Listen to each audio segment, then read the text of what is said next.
അപ്പോൾ നമ്മൾ പട്ടത്തിന് നൂല് കെട്ടുന്നതാണ് നോക്കുന്നത്. ഈ രണ്ട് സൈഡിലും എടുത്തിട്ട് വേറൊരു നൂല് വെച്ചിട്ട് ടൈറ്റായി കെട്ടിക്കൊടുക്കുക. ഇതിലാണ് പട്ടം ഇങ്ങനെ പറക്കുന്നത് ഉള്ളത്. അപ്പോൾ എന്തെങ്കിലും ഒരു പ്രശ്നം ഉണ്ടെങ്കിൽ താഴോട്ടോ മേലോട്ടോ അഡ്ജസ്റ്റ് ചെയ്ത് നോക്കുക. ടൈറ്റായിട്ട് കെട്ടിയിട്ട് കൊടുക്കുക. അപ്പോൾ നമ്മൾ ചെറിയൊരു കാറ്റുള്ള ഒരു ഏരിയയിൽ വന്നിട്ടുണ്ട്.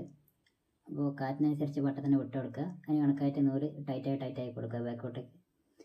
അത് നല്ല നല്ല പറന്നോളും. ഇതിന് ഒരുപാട് കാറ്റൊന്നും ആവശ്യമില്ല. ഇത് ലിഫ്റ്റ് പേപ്പർ ഉണ്ടാക്കിയാണ്ട് പെട്ടെന്ന് കാറ്റിൽ പറന്നോളും.